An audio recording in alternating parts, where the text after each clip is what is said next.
주님의 이름으로 기도드리옵나이다. 아멘. 우리 옆에 분을 축복하며 인사합시다. 말씀 앞에서 우리의 삶을 점검해 봅시다고요. 아멘. 2023년도 이제 한 4주 동안 예배 드리면 마쳐지는 것 같아요. 그래서 또 크리스마스 날이 있고 해서 또 한 3주 동안, 한 4주 동안 우리가 말씀 앞에서 우리의 신앙을 점검하고 새롭게 시작하는 이런 해를 맞이하기 위해서 오늘 말씀 앞에서 신앙을 점검해 보자라는 말씀의 제목을 붙잡게 되었습니다. 우리가 말씀 앞에서 신앙을 점검한다는 것은 하나님 앞에서 신앙을 점검하는 것입니다. 요한복음 1장 1절에 보면은 태초에 말씀이 계시니라. 이 말씀이 하나님과 함께 계셨으니 이 말씀이 곧 하나님이시라 그랬거든요. 그래서 말씀 앞에서 우리의 신앙을 점검한다는 것은 하나님 앞에서 우리의 신앙을 점검하는 겁니다. 여러분, 우리가 왜 신앙생활을 점검해야 되냐면요, 우리가 우리의 자신의 마음을 다스리지 못하고 또 자기를 성찰하는 시간이 없으면요, 삶의 주체를 잃어버리고 결국 환경에 끌려다니는 삶이 되고 말 것입니다. 그래서 우리가 가끔은요, 가던 길도 멈추고 뒤를 돌아볼 시간이 필요하다는 겁니다. 그러니까 자신과 인생의 의미를 되새기는 시간이 필요하다는 겁니다. 그래야 앞으로 나아갈 새로운 동기부여를 우리가 붙잡고 새롭게 전진할 수 있는 이런 신앙생활을 하기 때문에 그렇습니다. 그리고 점검이 제대로 될 때요, 매일 밤 반복되는 고통 속에서 슬피 이렇게 저녁마다 우는 야명조라는 새가 있잖아요. 그런 우리가 진짜 우리 신앙생활을 제대로 점검이 되지 아니하게 되면은 늘 내 인생은 왜 이 꼬라지가 되느냐고 하면서 저녁마다 또 좌절하고 낙심하고 그러면서 울음을 그치지 못할 겁니다. 그러나 우리가 신앙생활을 제대로 말씀 앞에서 하나님 앞에서 점검이 되어지고 새로운 동기를 부여잡는다면은요, 야명조 같은 삶을 청산하고 오늘의 고난을 통해 가지고 또 오늘보다 더 나은 미래를 준비하는 기회로 삼게 될 줄 봅니다. 여러분, 우리가 말씀을 올바르게 분별하려면요, 지각을 사용해야 되거든요. 지각을 사용하는 능력이 있어야 됩니다. 그래서 우리가 지각을 사용한다는 것은 생각을 깊이 한다는 의미가 담겨져 있잖아요. 그래서 우리가 많은 문제들을 생각의 결함에서 시작이 됐다고 보거든요. 그래서 문제 앞에서 그걸 더 깊게 또 그 문제에 대해서 질문하고 또 생각하고 하는 것들을 게을리하기 때문에 그게 계속 문제로 남아 있게 된다는 것입니다. 그래서 스코펙이라는 사람은요, 인간의 원죄를 생각의 게으름에서 왔다고 이렇게 보았습니다. 그래서 아담과 이브가요, 사탄이 찾아와서 하나님의 말씀에 의심을 품게 했을 때에 조금만 깊이 생각 속에서 하나님의 말씀과 사단의 음성을 비교해서 분석하고 분별했다면은 에덴 동산의 비극은 일어나지 않을 것이라고 이렇게 말을 했습니다. 그래서 결국 원죄의 뿌리는 교만과 불순종과 또 이전의 생각의 게으름에서 온 것이라고 이렇게 스코펙이라는 사람은 결론을 내리고 있습니다. 그렇다면요, 저와 여러분이 진짜 좀 12월 달에 깊은 생각을 통해서 우리가 하나님 말씀 앞에서 새롭게 시작할 수 있는 이런 은혜를 받아야 될 줄 봅니다. 여러분, 12월 한 달 동안 말씀 앞에서 하나님 앞에서 생각을 많이 하시기를 바랍니다. 단 조금 우리가 주의할 것은요, 생각을 많이 할 때에 우리는요, 하나님의 목적을 잊어서는 안 된다는 거예요. 그래서 나의 목적을 가지고 우리가 생각을 많이 하게 되면은 자기 기준, 자기 틀에 매이게 되지만 우리가 하나님의 목적을 잊지 않고 우리의 최선의 생각과 목표는 하나님을 경외하면서 하나님께 영광을 돌리는 데 두어야 된다는 것을 잊어서는 안 된다는 겁니다. 그래서 오늘 말씀을 받는 여러분은요, 많이 생각하고 하나님의 말씀 앞에서 한 해를 신앙생활을 점검하고 2024년도를 맞이했으면 합니다. 여러분, 우리가 2024년도 더 많은 응답을 받기 위해서 먼저 해야 할 일들이 있다고 봅니다. 무언가 가득 차 있는 그릇에는요, 그 어떤 것도 우리가 담을 수가 없잖아요. 마찬가지로 우리의 믿음 생활도 그렇습니다. 그래서 하나님은 우리의 애를 또 이렇게 질그릇으로 또 표현하셨고 또 그릇으로 이렇게 비유하셨잖아요. 그래서 하나님이 주실 은혜와 또 성령 충만과 기도 응답을 믿음의 그릇에 채우기 위해서는요, 먼저 비우는 것이 중요하다는 것입니다. 그래서 영원한 것을 위해서 영원하지 않는 것을 버리는 이런 은혜를 먼저 받아야 될 줄 봅니다. 여러분, 영원한 것을 위해서요, 영원하지 않는 것을 버린다는 것은 결코 어리석은 일이 아니라고 봅니다. 우리가 두 손에 또 뭐들 가득 이렇게 붙잡고 있으면은 그 어떤 것도 받을 수가 없지 않아요. 우리가 하나님 앞에서 복음을 위해서 버릴 때 하나님이 채워주신다는 것을 우리는 믿음으로 붙잡고 기도해야 되고 버려야 될 줄 봅니다. 지금 명상운동이 전 세계적으로 이렇게 번지고 있잖아요. 그래서 명상은요, 비우는 것을 이렇게 강조하게 되면서 그래서 자기를 잊어버리는 무아지경의 깨달음의 깊은 경지로 이렇게 생각을 하고 있습니다. 자기를 비우고요, 아무것도 채우지 아니하고 무아지경으로 있게 되면은요, 어떻게 되냐면은 마태복음 12장 42절에서 43절에서 45절에 보면은 더 악한 것들이 들어가 가지고 전부 다 더 나중에 형편이 곤란하게 된다고 그랬거든요. 그래서 우리의 것을 비워버리면 악한 영들이 들어가 가지고 우리의 마음에 악한 것을 품게 만든다는 것입니다. 그런데요, 예수님은요, 비우는 후에 그 그릇을 충만으로 가득 채우셨다고 이렇게 사도 요한은 요한복음 1장 14절에 말씀했거든요. 요한복음 1장 14절에 보면은 말씀이 육신이 되어 우리 가운데 거하심에 우리가 그의 영광을 보니 아버지의 독생자의 영광이요 은혜와 진리가 충만하다고 그랬습니다. 여러분, 십자가에서 자기 자신을 비우신 예수님에게요, 하나님께서 충만하게 채우셨다는 것입니다. 여러분, 하나님 나라에서요, 큰 자가 되려면은요, 먼저 다른 사람에게 나눠주기 전에 먼저 많이 받는 만큼 받아야 될 줄 봅니다. 그래서 왜냐하면은요, 내가 받은 것이 없이는 줄 수가 없고 그렇거든요. 그래서 내가 은혜를 많이 받아야만이 내가 받은 은혜를 다른 사람들에게 많이 전해줄 수가 있는 것입니다. 그래서 하나님 나라에서 큰 자는 누구냐면은 주기 전에 많이 받는 자라는 거예요. 그래서 여러분이 또 예배를 통해서 은혜를 많이 받으시고 기도를 통해서 보좌의 능력과 보좌의 축복을 많이 받으시기를 바랍니다.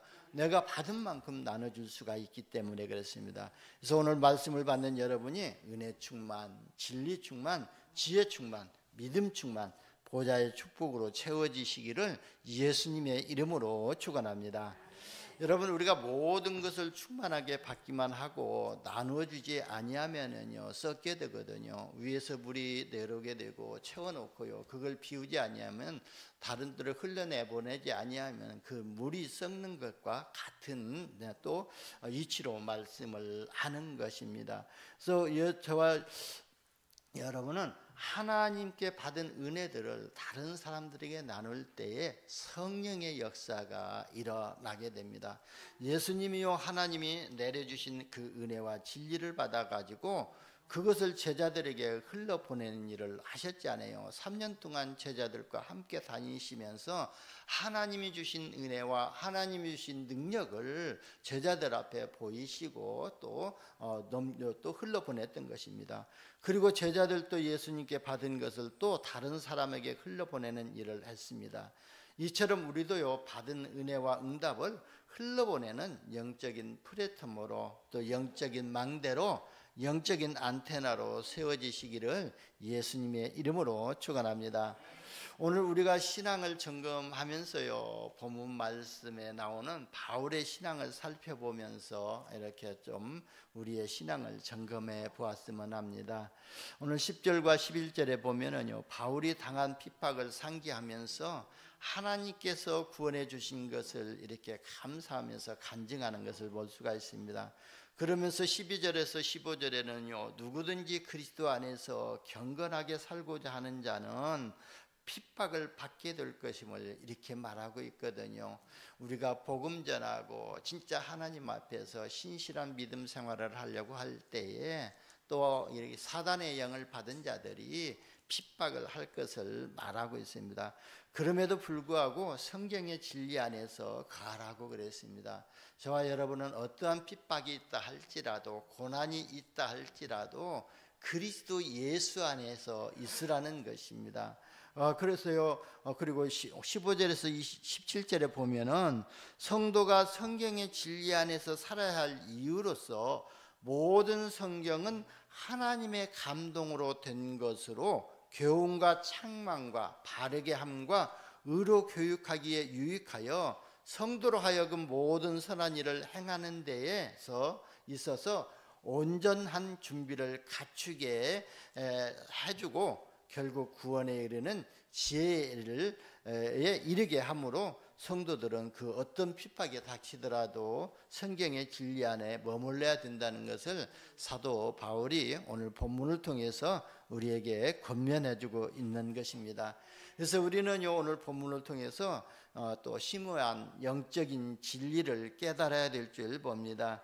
지금 바울은요, 어떠한 고난과 핍박 속에서도 진리를 부여잡고 소망의 날까지 참기를 원한다는 교훈 중에 자신의 삶을 예를 들어서 이렇게 저와 여러분에게 본을 보이면서 권면하고 있잖아요.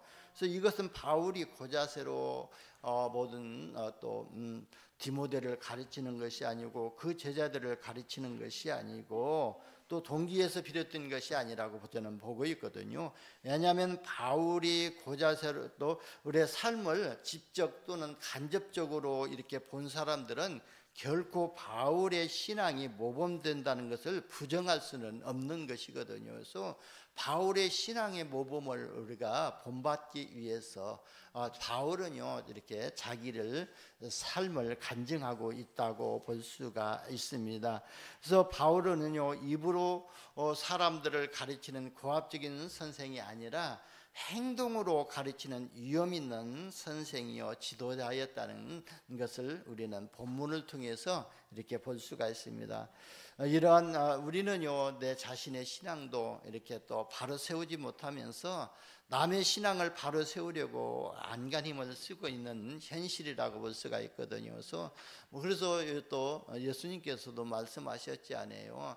다른 사람 눈에 있는 들보를 보기 전에 티를 보기 전에 네 눈에 있는 들보를 먼저 보라고 말할지 하나요? 그렇기 때문에 우리 신앙을 우리도 또 제대로 하지 못하면서 이렇게 다른 사람의 신앙을 세워주려고 하는 것들을 이렇게 또 오늘 비유로 또 하셨다고 봅니다.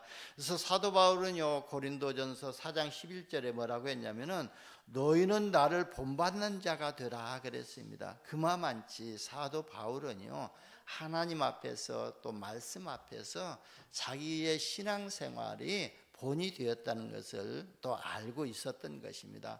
오늘 예배를 드리는 여러분은요, 자신의 삶을 하나님께 온전히 드림으로 살아있는 교훈을 주는 신앙생활이 되시기를 예수님의 이름으로 축원합니다. 여러분, 우리가 신앙은요, 말과 혀로만 되는 것이 아니거든요. 그것은요, 믿음에 따른 행함도 이렇게 같이 있어야만이 가능하다는 것입니다. 오늘 또 장로님이 찬양하기 전에 말씀하셨던 것처럼 진짜 우리가 많은 하나님이 우리에게 은사를 주셨지만 그 은사를 흘려보내지 아니하고 하게 되면은 그 은사를 우리가 하나님의 역사를 그래서 볼 수가 없잖아요. 그러나 우리가 하나님이 나에게 작은 달란트를 주었다 할지라도 그 작은 달란트를 사용할 때에 하나님이 역사하시고 더 풍성한 것을 보게 하시고 누리게 하시거든요.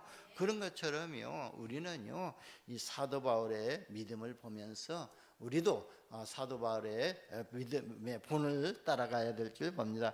11절의 후반부를 보게 되면은요, 바울이 자신의 인생을 신앙의 모범으로 보이면서 가장 핵심적으로 하고 싶은 말이 자신의 삶 속에서 증거된 가장 확실한 영적인 원리를 이렇게 또 말하고자 싶었던 것 같습니다. 그래서 주께서 이 모든 것 가운데서 나를 건지셨느니라고 이렇게 11절 후반절에 말씀했잖아요. 그래서 바울이 자신의 인생을 통해서 강력히 증거하고 싶었던 것은 그 어떤 핍박과 고난 속에서도 하나님께서는 하나님의 자녀를 언제나 건지셨다는 사실을 말하고 있는 것입니다. 그래서 우리는요 이 영적인 원리를 믿어야 될 줄 봅니다. 우리가 표면적으로 이렇게 보면은요 핍박 중에 바울의 생명을 건지신 것으로 이해할 수가 있거든요.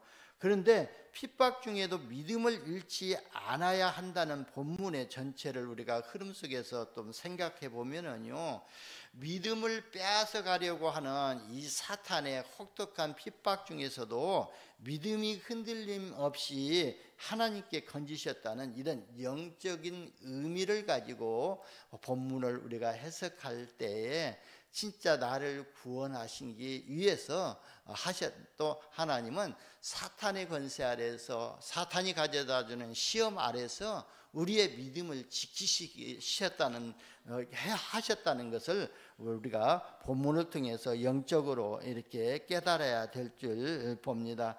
그러니까 11절의 고백은 어떤 핍박 중에서도 하나님께서 하나님을 향한 하나님의 자녀들의 믿음을 보호하셨다는 거예요. 여러분, 저와 여러분이요 진짜 하나님이 우리의 믿음을 보호하시지 아니하면은 조그마한 문제 앞에서 조그마한 시험 앞에서도 우리는요 하나님을 떠날 수 있고 하나님을 원망하고 부인하게 되거든요. 근데 그 믿음까지도 하나님이 보호하셨다는 거예요. 그래서 에베소서 2장에 보게 되면은 그 은혜를 인하여 믿음으로 말미암아 너희가 구원을 받았다고 그랬잖아요. 그래서 우리에게 은혜를 주시고 그 믿음까지도 하나님이 지켜주셨다는 것입니다. 그래서 바울은요 무수한 고난과 핍박을 기꺼이 이기고 믿음을 지킬 수 있다고 오늘 본문에서 고백한 겁니다. 여러분, 하나님께서는요 하나님의 자녀들을요 고아처럼 외롭게 남겨두지 않는 분이시거든요. 하나님은요 어떤 고난에서도 흔들리지 않는 믿음과 용기와 위로를 넉넉히 주시는 분이 바로 하나님이십니다. 그래서 우리로 하여금 연단받고 고난을 헤쳐나가는 믿음을 굳건히 지킬 수 있도록 하나님이 도와주신다는 거예요. 그래서 고린도전서 10장 13절에 보게 되면은요 사람이 감당할 시험 밖에는 너희가 당한 것이 없나니 오직 하나님의 미쁘사 너희가 감당치 못할 시험당함을 허락지 아니하시고 시험당할 즈음에 또한 피할 길을 내사 너희로 능히 감당하게 하시느니라 그랬거든요. 그래서 우리가 이런 문제와 사건 속에서 피하는 것이 아니라 진짜 우리가 사단이 가져다주는 이 시험에서 사단이 가져다주는 죄악에서 우리를 능히 빠져나올 수 있도록 하시겠다는 이 말씀이거든요. 우리가 이 말씀을 육신적으로 생각하게 되면은요, 또 이해 안 되는 말씀이거든요. 그런데 우리가 영적으로 해석할 때에, 영적으로 생각할 때에 우리가 이런 문제와 고통 가운데서도 믿음을 버리지 아니하고 하나님의 말씀을 따라서 하나님께 우리가 예배할 수 있고 하나님께 기도할 수 있고 하나님께 범죄하지 않을 수 있도록 믿음을 지켜주신다는 그 말씀으로 우리가 받아들여야 될 줄 봅니다. 그러니까 하나님께서는 결단코 하나님의 자녀들을 고난과 핍박 속에 홀로 남겨두지 아니하시고 임마누엘로 함께 하신다는 것입니다. 저와 여러분이요 그 어떤 핍박과 능력도요 능히 이기게 하는 분이 바로 하나님이 우리에게 능력을 주십니다. 그래서 베드로는요 사도바울이 뭐라고 했죠? 빌립보서 4장 13절. 그래서 내게 능력 주시는 자 안에서 내가 모든 것을 할 수 있느니라고 이렇게 고백했습니다. 에레미야 15장 20절에도 보게 되면요 내가 너로 이 백성 앞에 견고한 노성벽이 되게 하리니 그들이 너희를 칠지라도 이기지 못할 것은 내가 저와 함께하여 너를 구하여 건짐이라 여호와의 말이니라고 이렇게 여호와를 또 예레미야에게 말씀하셨습니다. 그러니까요, 하나님께서는요 지금 이 순간도 우리를 지키시고 보호하고 계신다는 겁니다. 그래서 아무리 모진 핍박과 고난이 온다 할지라도 하나님의 절대 주권을 믿는 이런 믿음을 굳건히 지키시기를 예수님의 이름으로 축원합니다. 첫 번째, 우리가 신앙을 점검할 때에 하나님의 말씀 앞에서 신앙을 점검해야 된다 그랬습니다. 여러분, 말씀으로 점검한다는 것은 하나님의 말씀을 사실적으로 믿고 적용한다는 것이거든요. 그래서 나의 영적 상태를 하나님의 말씀 앞에서 점검해 봐야 될 줄 봅니다. 진짜 우리가 하나님 말씀 앞에서 내 영적 상태가 지금도 사단에 노예된 영적 상태인가, 아니면 나의 삶이 지금도 사단에 포로된 영적 상태인가, 아니면 우리의 모든 삶과 또 생활이 사단에게 속국되어 있는 영적 상태인가를 우리가 하나님의 말씀을 통해서 예배 때마다 점검해 봐야 될 줄 봅니다. 여러분, 우리 인간 스스로는요 하나님을 만날 수 없잖아요. 그래서 예수님께서요 하나님 만나는 길로 이 땅에 오셨습니다. 요한복음 14장 6절에 보면 내가 곧 길이요 진리요 생명이니 나로 말미암지 않고는 아버지께로 올 자가 없느니라 그랬습니다. 길 계시고 진리 되시고 생명 되신 그 그리스도께서 지금 우리와 함께하고 계시거든요.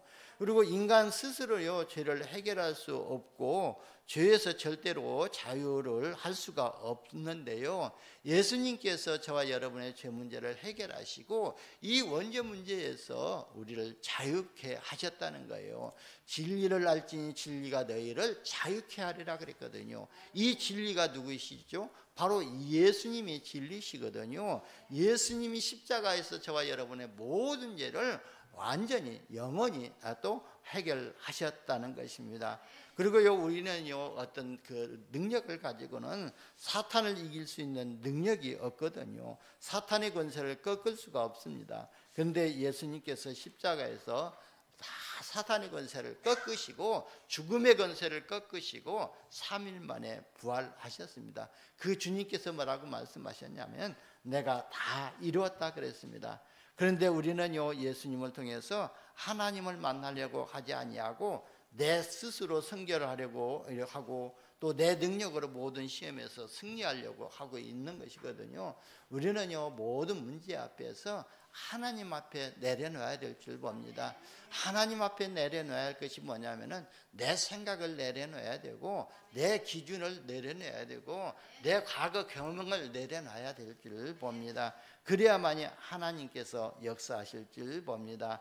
왜 우리가 내려놔야 되냐면요 예수님께서 약속하셨잖아요. 마태복음 28장 20절에 보면은 볼지어다 내가 세상 끝날까지 너희와 항상 함께 있으리라고 말씀하셨잖아요. 그 보혜사 성령께서 우리와 항상 함께 하시겠다는 거예요. 그 보혜사 성령이 우리에게 가르치신 것을 생각나게 하시겠다고 요한복음 14장 26절에서 27절에도 말씀하셨잖아요. 여러분, 말씀은요 하나님의 성령의 감동으로 기록된 말씀이기 때문에 지금도 살아계신 하나님의 말씀이라는 겁니다. 그리고 하나님의 말씀은 영원한 말씀이지만 지금도 성취되고 있고 성취되어지고 있고 성취될 말씀을 우리에게 또 주고 계십니다. 또 하나님의 말씀은 그리스도 안에서요 믿음으로 말미암아 구원에 이르는 지혜가 있는 말씀이거든요. 여러분, 우리가 말씀을 들을 때에 예수님께서 십자가에서 내 인생의 모든 문제를 해결하시려고 십자가 지셨구나, 그래서 그리스도의 직분을 감당하셨구나, 그것이 깨달아지고 믿어지는 것입니다. 그래서 구원에 이르는 지혜에 있는 말씀입니다. 그래서 하나님의 말씀은 믿는 자의 삶을 점검하고 바라보게 하는 거울이라고 그랬습니다. 그래서 우리가 하나님의 말씀을 통해서 우리의 미래를 볼 수가 있고 우리의 과거를 볼 수가 있고 우리의 지금 현재를 볼 수가 있는 것입니다. 그래서 이 말씀이 우리의 거울이 된다고 말씀하고 있습니다. 미래에 우리에게 주실 복을 알려주시는 약속의 말씀이고 인생의 방향을 잡아주는 또 말씀이 바로 하나님의 말씀인 줄 믿으시기를 바랍니다. 두 번째는요, 하나님이 죄인인 저와 여러분을 구원하신 이유를 우리가 점검해야 될 줄 봅니다. 예수님께서 이 땅에 오신 이유를 말씀하셨잖아요. 마가복음 3장 13절에서 15절에 보게 되면은 내가 너희와 함께 있기 위하며 또 구원하시기 위해서 그리고 귀신을 내어 쫓는 권능도 주게 하시려고 우리를 부르셨다고 그랬잖아요. 그래서 하나님이 함께 하시고 우리와 교제하시기 위해서 우리를 구원하셨다는 거예요. 우리를 구원하셨다는 것은 창세기 1장 27절에서 30절에 그 신분을 회복하시고 신분에 따른 그 권세를 회복시켜 주시기 위해서 우리를 구원하셨다는 거예요. 우리가 예수를 그리스도로 믿는 그 순간 마귀의 자녀의 신분에서 하나님의 자녀로 신분을 바꾸고 마귀의 인도를 받던 그 사람이 이제 하나님의 영으로 우리가 인도를 받게 됩니다. 그래서 하나님의 형상을 회복하게 되고 하나님의 형상을 회복하는 자들은 이 땅에서 생육하고 번성하고 충만하고 모든 것을 정복하고 다스리고 하늘의 새와 땅에 또 움직이는 모든 동물을 다스리는 그런 권세를 회복시켜 주시려고 우리를 구원하셨다는 거예요. 그러면서 전도도 하며 그랬거든요. 그래서 우리를 전도의 도구로 사용하시기 위해서 부르셨다는 거예요. 그리고 우리가 전도할 때에 이 사단의 권세를 꺾을 수가 없기 때문에 권세도 있게 하려 함이라고 했는데요. 그러니까 하나님만이 세상 신을 꺾으시는 여호와 하나님이시라는 것을 알게 하시기 위해서 저와 여러분을 부르셨다는 거예요. 세 번째는요, 하나님이 주신 사명을 점검하고 우리가 결단해야 될 줄 봅니다.